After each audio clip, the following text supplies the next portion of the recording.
Good morning students. Class 12 geography खंड ब का चैप्टर 13 भारत जनसंख्या वितरण घनत्व में वृद्धि। यह चैप्टर जो है आज हम वापस कंटिन्यू करेंगे। कल जो है हमने इसके विषय में बहुत सी जानकारी प्राप्त की, बहुत से इसके विषय में जनसंख्या के से रिलेटेड पहले हमने इसके बेसिक कॉन्सेप्ट को क्लियर किया, फिर बाद में हमने इसकी नेक्स्ट क्लास में जनसंख्या वितरण को है वो समझा। जनसंख्या वितरण किस प्रकार से पूरे भारत में जो है किस प्रकार से अपने जनसंख्या का फैलाव जो है वो हो रखा है, कहाँ पर सर्वाधिक जनसंख्या वाला स्टेट है, कहाँ पर न्यूनतम जनसंख्या वाला स्टेट है। यह जो है जानकारी हमने कल की क्लास में जो है वह प्राप्त की थी। मैंने आपको कुछ इम्पोर्टेंट चीज़ें बताई थी, लाइनें बताई थी, वो आपको नोट करनी थी नोटबुक में। और एक और चीज़ मैंने करने के लिए बोला था आप सबको कि आपको जनसंख्या वितरण का मैप बनाना है। ये वाला जनसंख्या वितरण का आपको मैप बनाना है। अब इसमें कुछ स्टूडेंट्स हैं जिनको ये चीज़ें समझ में नहीं आई हैं। जो ये मैप है, जिनको स्टूडेंट्स को समझ में नहीं आया है उनको अभी समझना है कि इस साइड जो आपको संकेत दे रखे हैं जनसंख्या क्षेत्र के, पहला आपका दे रखा है संघन जनसंख्या क्षेत्र। अब देखो जो संघन जनसंख्या क्षेत्र दे रखा है, इसके आगे इसका जो है संघन जनसंख्या क्षेत्र को कौन से चिन्ह ऐसे दे रखे हैं जो इसको बता रहा है, व्यक्त कर रहा है। तो जो सारे डॉट दे रखे हैं संघन जनसंख्या क्षेत्र के अंदर, तो जहाँ जहाँ पर आपको डॉट दिखाई देते हैं वह क्षेत्र क्या होंगे, संघन जनसंख्या के क्षेत्र होंगे। जैसे ये वाला क्षेत्र, ये तटीय क्षेत्र और ये क्षेत्र। और मैं बता चुकी हूँ कि जो मैदानी क्षेत्र है, ये नदी के पास वाला जो ये तटीय क्षेत्र है, यहाँ पर जो है आपको संघन जनसंख्या देखने को मिलेगी। दूसरा जो है यहाँ पे आपको एक लाइनिंग दे रखा है जो मध्यम जनसंख्या क्षेत्र को व्यक्त कर रहा है, वह है ये वाला क्षेत्र। ये वाला जो क्षेत्र है वह पठारी क्षेत्र है और हमने द्वितीय स्थान पर सेकंड नंबर पर पठारी क्षेत्र को पढ़ा था।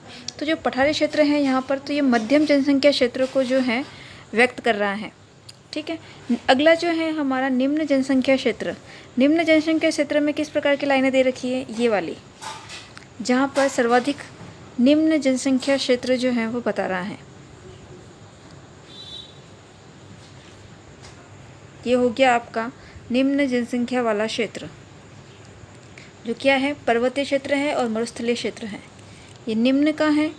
बाकी जो बीच का जो पठारी क्षेत्र है वो मध्यम, बाकी जो मैदानी जो क्षेत्र है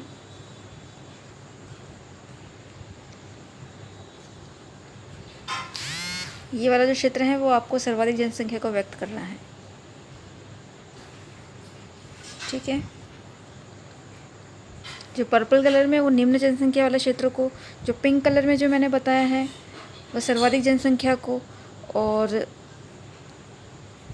जो मैं येलो कर रही हूँ ये वाला, ये आपको बता रहा है आपके मध्यम जनसंख्या क्षेत्र को। ठीक है। इस प्रकार से जनसंख्या का वितरण है, इस मैप के माध्यम से आपको समझाया गया है।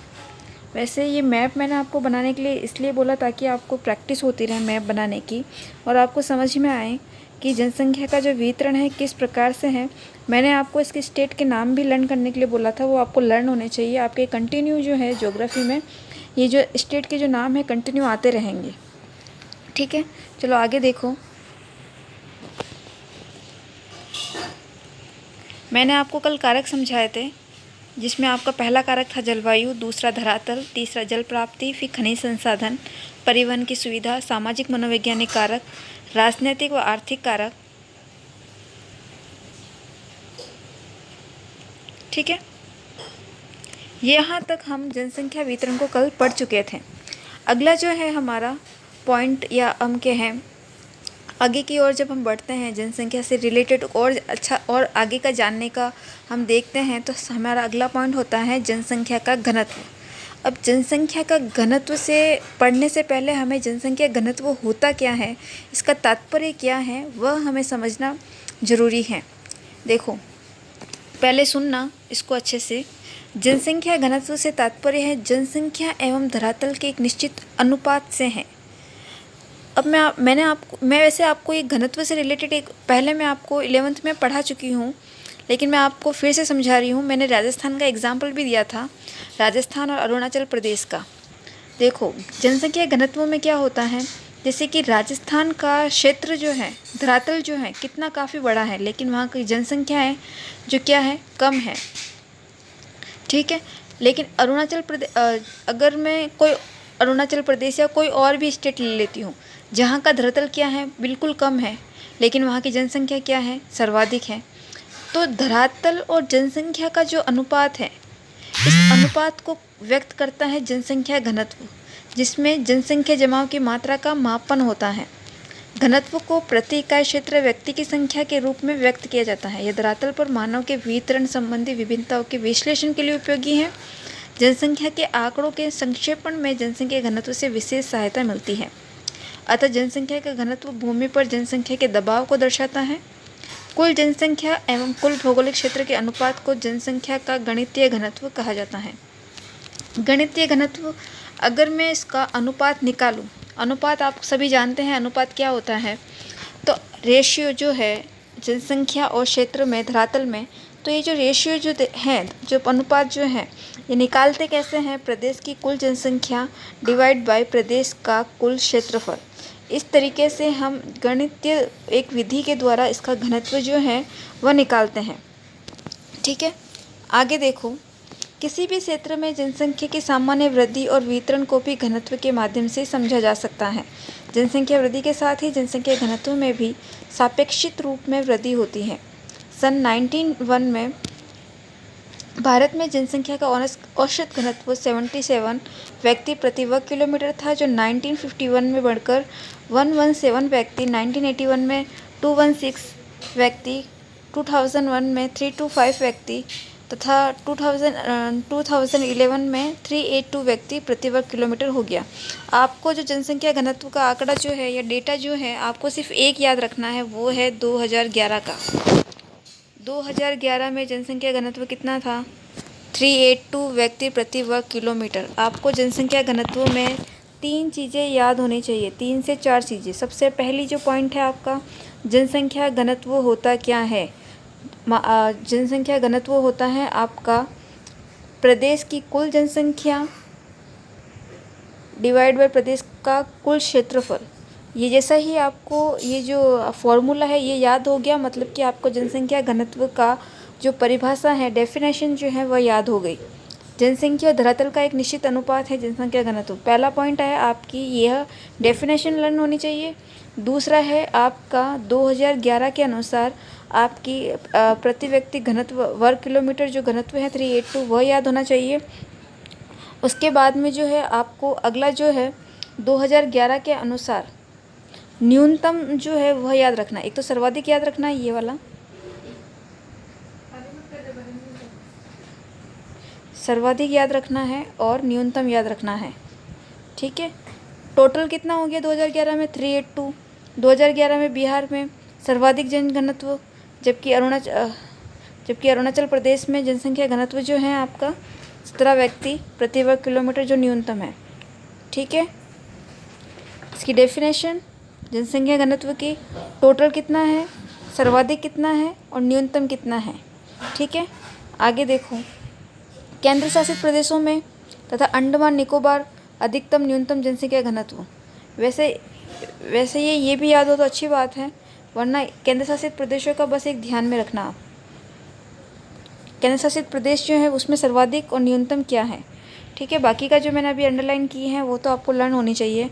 मैं आपको पूछने वाली हूँ नेक्स्ट क्लास में, ये जो भी डेटा मैं आपको अंडरलाइन करने के लिए बोलती हूँ, लर्न करने के लिए बोलती हूँ, आपको तुरंत लर्न करना है इनको, क्योंकि यह आपके एग्ज़ाम के लिए इम्पोर्टेंट रहते हैं। आप अभी से लर्न करोगे तो आपके एग्ज़ाम में ज़्यादा आपको बर्डन नहीं रहेगा लर्न करने के लिए, इसलिए आपको अभी लर्न करना है।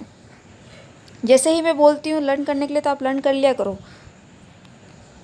ठीक है। आगे देखो, भारत में वर्तमान 2011 में जनसंख्या घनत्व 382 व्यक्ति वर्ग किलोमीटर, ये याद होना चाहिए, 382 व्यक्ति प्रति वर्ग किलोमीटर। औसत घनत्व से अधिक जनसंख्या घनत्व वाले राज्यों में बिहार, पश्चिम बंगाल, केरल, उत्तर प्रदेश, हरियाणा, तमिलनाडु, पंजाब, झारखंड, असम, गोवा आदि प्रमुख है। ये सारे डेटा आपको लर्न नहीं करना है, सिर्फ सर्वाधिक, न्यूनतम, टोटल और केंद्र शासित प्रदेशों का जो दिल्ली है और न्यूनतम जो है वह आप लर्न कर सकते हो। इसके अलावा और कोई भी डेटा जो है आपको लर्न नहीं करना है। अब जो है जनसंख्या घनत्व का आपका एक मैप दे रखा है।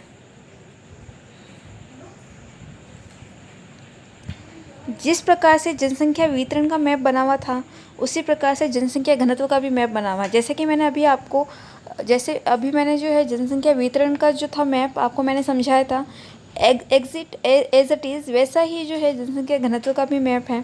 इसमें भी आपको दे रखा है, जिस प्रकार से ये चिन्ह दे रखे हैं आगे, वो चिन्ह जो है आपको इंडिया के मैप में देखना है और समझना है। देखो, सबसे पहला है 100 से कम। जहाँ पर डॉट डॉट लगे हुए हैं वहाँ का जनसंख्या घनत्व क्या है? 100 से कम है।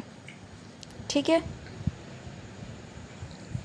100 से 300 तक जहाँ लाइनें की हुई है, उसके बाद 300 से 600, फिर 600 से 900, और सर्वाधिक जो है ये वाला क्षेत्र, ये वाला क्षेत्र, यहाँ पर सर्वाधिक जनसंख्या घनत्व देखने को मिलता है, पश्चिमी बंगाल बिहार वाला क्षेत्र। ठीक है, अभी जैसे ही आपको स्टेट के नाम याद होते हैं तो आपको तुरंत पता चल जाता है कि ये कौन से स्टेट है, यहाँ पर कौन से स्टेट जो है उपस्थित हैं, कौन से स्टेट यहाँ पर है। तो इसलिए मैं बोलती हूँ कि आप जो है मैप लर्न करो। ठीक है, बार बार मैं ये नहीं बोलने वाली हूँ, मैप को पता आपके पास में होना चाहिए, मैप लर्न करो, बनाओ। आपको खुद अब करना होगा। हर एक लाइन के लिए मैं आपको नहीं, हर एक मैप के लिए अब मैं नहीं बोलने वाली हूँ आपको खुद को सीखना है, लर्न करना है सारे स्टेट। ठीक है, अभी आपको मैप पढ़ना आ गया होगा और ये मैप आपको समझना है, फिर से देखना है इसको अपनी बुक में इस क्लास के ओवर होने के बाद में। आगे देखो, औसत से कम घनत्व वाले राज्यों में महाराष्ट्र, कर्नाटक, आंध्र प्रदेश, राजस्थान, मेघालय, मणिपुर, सिक्किम, मिजोरम, अरुणाचल प्रदेश आदि प्रमुख है। जबकि केंद्र शासित प्रदेशों में अंडमान निकोबार न्यूनतम घनत्व दर्शाता है। अगर आप ये मैप बनाते हो तो आप क्या करना, आपकी समझने के लिए, जैसे कि मैंने यहाँ पे अभी नाम पढ़े हैं, औसत से कम जनसंख्या घनत्व वाले क्षेत्र। तो औसत से कम जनसंख्या घनत्व वाले जो क्षेत्र हैं वो देखो, यहाँ पे आप मैप में ही नाम लिख सकते हो और ये ऐसे लर्न कर सकते हो। मैप में नाम लिख लो कि ये वाले इंडिया के इस मैप में जो ये वाला जो क्षेत्र है वो कम जनसंख्या घनत्व वाला है, और जो अधिक जनसंख्या घनत्व के जो नाम दे रखे हैं यहाँ पर वह नाम लिख लो। जैसे कि यहाँ पे औसत जनसंख्या घनत्व वाला क्षेत्र कौन सा, दो मैप बना लो। अगर ज़्यादा नाम, एक तो अधिकतम और न्यूनतम एक जो है आपको स्टेट तो वो लर्न करना ही है, वो तो फिक्स है।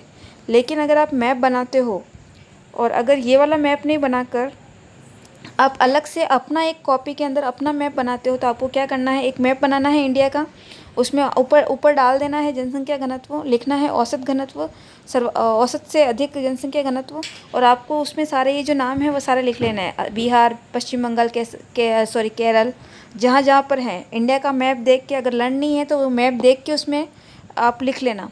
फिर दूसरा मैप बनाना, उसमें लिखा हुआ है औसत से कम जनसंख्या घनत्व, और उस मैप में आप जो कम घनत्व वाले जो क्षेत्र हैं, स्टेट हैं, उनको लिख लेना। तो इससे आपसे दो मैप बन जाएंगे, जिसमें आपको औसत से अधिक जनसंख्या घनत्व वाले और कम घनत्व वाले आपको इजीली लर्न हो जाएंगे मैप के द्वारा।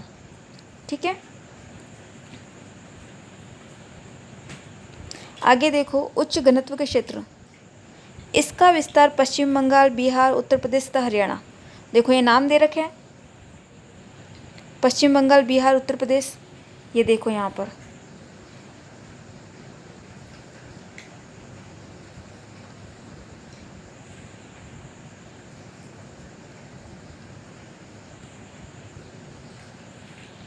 ये वाला क्षेत्र, यहाँ पर 500 से अधिक व्यक्ति प्रति वर्ग किलोमीटर पाया जाता है। ये देश का कृषि प्रधान ग्रामीण बहुल क्षेत्र, समतल उर्वर मैदान, काप मिट्टी, सिंचाई, पेयजल की उपलब्धता के कारण संघन आबादी मिलती है। जो हम कल की क्लास में पढ़ चुके हैं, सर्वाधिक जनसंख्या कहाँ होगी, वही चीज़ सर्वाधिक जनसंख्या घनत्व में दे रखी है। ठीक है, दक्षिणी भारत में मालाबार तट एवं तमिलनाडु उच्च प्रदेश में उच्च घनत्व मिलता है। तमिलनाडु के उच्च प्रदेशों में बागाती कृषि तथा कावेरी डेल्टा में गहन कृषि के साथ ही लघु गृह उद्योगों की विकसित होने के कारण घनी आबादी मिलती है।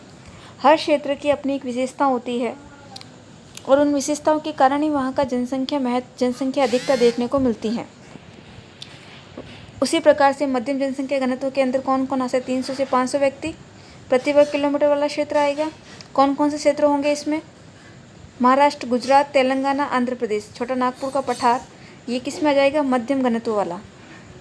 फिर निम्न घनत्व में पश्चिमी राजस्थान का मरुस्थलीय क्षेत्र आ जाएगा, सर्वाधिक निम्न घनत्व, क्योंकि यहाँ का क्षेत्रफल तो बहुत अधिक है लेकिन लोग क्या रहते हैं, कम रहते हैं। इसमें देखो जनसंख्या वितरण और घनत्व में ये अंतर है कि घनत्व में आपको क्षेत्रफल भी देखना है और जनसंख्या भी देखनी है, दोनों में तुलना करनी है, अनुपात करना है।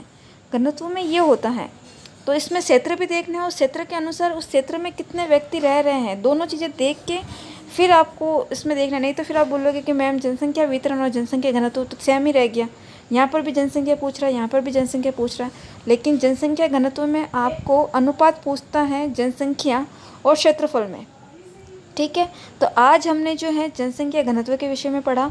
आपको मैप बनाने हैं, लर्न करना है, क्योंकि मैप से क्या हो जाएगा, आपका जनसंख्या घनत्व जो है क्षेत्र आपको आसानी से लर्न हो जाएंगे। जो जो क्षेत्र अधिक घनत्व वाले क्षेत्र हैं उनका अलग से बना लो, मध्यम घनत्व का अलग से बना लो, निम्न घनत्व का अलग से बना लो। ठीक है, आज हम जनसंख्या घनत्व के बारे में पढ़ा। हमने आपको वापस से इसको बुक को रिवाइज़ करना है, रिवाइज़ करने के बाद में लर्न करना है आपको, और जो मैंने मैप बनाने के लिए बोले हैं आपको, वह मैप जो है आपको बनाने हैं। ठीक है,